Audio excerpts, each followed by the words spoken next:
વાગરા પંથકમાં ગાઢ ધુમ્મસની ચાદર છવાઈ હતી. હિલ સ્ટેશન જેવા માહોલની નગરજનોએ મજા માણી હતી. વાગરા પંથકમાં આજે વહેલી સવારે ગાઢ ધુમ્મસ છવાઈ ગયું હતું. આ ધુમ્મસને પરિણામે વાતાવરણ પણ ધૂંધળું બન્યું હતું, જેના કારણે વાહન ચાલકોને તકલીફ પડી હતી. જોકે નગરજનોએ હિલ સ્ટેશન જેવા આહલાદક માહોલને માણ્યું હતું. વહેલી સવારે ઝાકર અને ગાઢ ધુમ્મસનું વાતાવરણ જોવા મળ્યું હતું. વાગરા પંથકના વાતાવરણમાં ઝાકરના ટીપા પણ જોવા મળ્યા હતા. જોકે આ ધુમ્મસને પરિણામે વાતાવરણમાં વિઝિબિલિટી ઓછી થઈ જતા વાહન ચાલકોને પણ મુશ્કેલી વેઠવાનો વારો આવ્યો હતો. વાગરાના વાતાવરણમાં અચાનક પલટો જોવા મળ્યો હતો.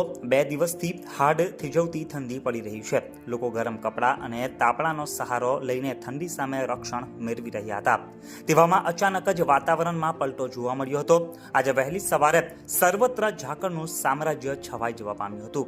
ઠેર ઠેર ઝાકળ પાણીના ટીપા સ્વરૂપે ઉપસી આવી હતી. આકાશમાં ગાઢ વાદળા છવાઈ ગયા હતા, જેના લીધે સમગ્ર વાતાવરણ આહલાદક બની ગયું હતું. આખું વાગરા જાણે કોઈ હિલ સ્ટેશન હોય તેવો અનુભવ સ્થાનિકોને થયો હતો.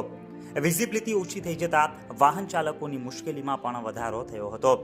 હવામાનમાં આવેલા પરિવર્તનને લીધે વાતાવરણમાં વિઝિબિલિટી ઓછી થઈ હતી, જેનાથી વાહન ચાલકોને પણ તકલીફનો સામનો કરવો પડ્યો હતો.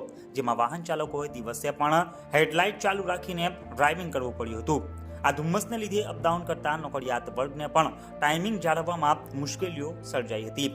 સામાન્ય જનજીવન પણ પ્રભાવિત બન્યું હતું, કારણ કે વહેલી સવારની ઝાકર અને ધુમ્મસ સવારે 9 કલાક સુધી વાતાવરણમાં જોવા મળી હતી.